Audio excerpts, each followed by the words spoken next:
वर्तमान समय में कलयुग चल रहा है। दार्शनिक वेद को साक्षी मानकर सनातन धर्म की गणना करते हैं। सनातन शब्द सत और तत् से मिलकर बना है। अनादिकाल से सनातन धर्म चला आ रहा है। सनातन धर्म में 4 युगों का वर्णन किया गया है। ये क्रमशः सतयुग, त्रेता, द्वापर और कलयुग हैं। वर्तमान समय में कलयुग चल रहा है। इस युग के समापन के पश्चात सतयुग प्रारंभ होगा। ये क्रम अनवरत जारी रहेगा।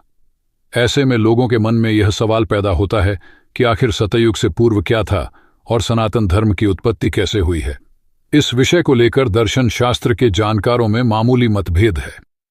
कई दार्शनिक वेद को साक्षी मानकर सनातन धर्म की गणना करते हैं, वहीं कुछ जानकर शास्त्रों को आधार मानते हैं। आधुनिक इतिहासकारों में सनातन धर्म की सटीक गणना को लेकर व्यापक मतभेद है। आधुनिक समय के इतिहासकार महज प्राचीन भारत के इतिहास का अध्ययन कर सनातन धर्म को समझने की कोशिश करते हैं। आइए इसी विषय पर आज सनातन धर्म के बारे में संक्षेप में जानकारी प्राप्त करते हैं।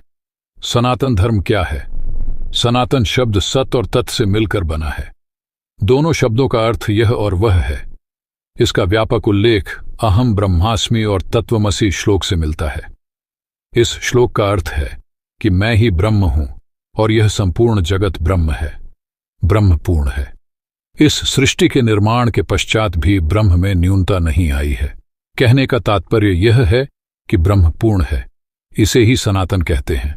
आसान शब्दों में कहें तो सत्य ही सनातन है। अब यह सवाल मन में उठता है कि सत्य क्या है? ईश्वर, आत्मा, मोक्ष, ये सभी पूर्ण और ध्रुव सत्य हैं। अतः सनातन धर्म का न आदि है और न अंत है। कहने का अभिप्राय यह है कि अनादिकाल से सनातन धर्म चला आ रहा है और अनंत काल तक रहेगा। इसका न आदि और न अंत है। सनातन अनंत है। इस सत्य को ही सनातन कहा जाता है। सनातन के माध्यम से ईश्वर, आत्मा और मोक्ष का ज्ञान होता है। विज्ञान के लिए भी मृत्यु पहेली बनी है। सनातन धर्म में ईश्वर, मोक्ष और आत्मा को तत्व और ध्यान से जाना जा सकता है। इस धर्म के प्रारंभ वर्ष की गणना करना कठिन है, किंतु वर्तमान साक्ष्य के आधार पर सनातन धर्म अनंत काल से चला आ रहा है। इस धर्म का मूल सार पूजा, जप, तप, दान, सत्य, अहिंसा, दया, क्षमा और यम नियम है। ऐसा कहा जाता है कि देवों, आर्ष मुनियों और यहां तक कि साधारण मनुष्य ने भी इसी मार्ग पर चलकर अपना उत्थान किया है। सनातन में एयुएम को प्रतीक चिन्ह माना जाता है। इस धर्म में शिव शक्ति, ब्रह्म और विष्णु को समान माना गया है। कहने का तात्पर्य यह है कि सभी संप्रदाय के लोग सनातन को मानते हैं। इस धर्म में शास्त्रों की रचना संस्कृत भाषा में की गई है। सनातन धर्म में त्रिदेव ब्रह्मा, विष्णु और महेश को प्रमुख आराध्य माना गया है। भगवान शिव के बारे में कहा जाता है कि अरण्य संस्कृति में भी उनकी पूजा की जाती थी। यह वह समय था जब मानव सभ्यता का विकास नहीं हो पाया था। कालांतर में अरण्य संस्कृति ही आगे चलकर सनातन यानी जीने का आधार बनी।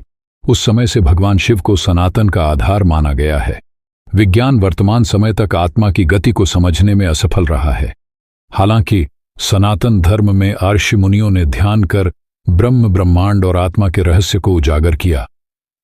वेदों में सर्वप्रथम मोक्ष का वर्णन मिला है। आत्मा की गति मोक्ष है। अतः सनातन धर्म में पुनर्जन्म का विधान है।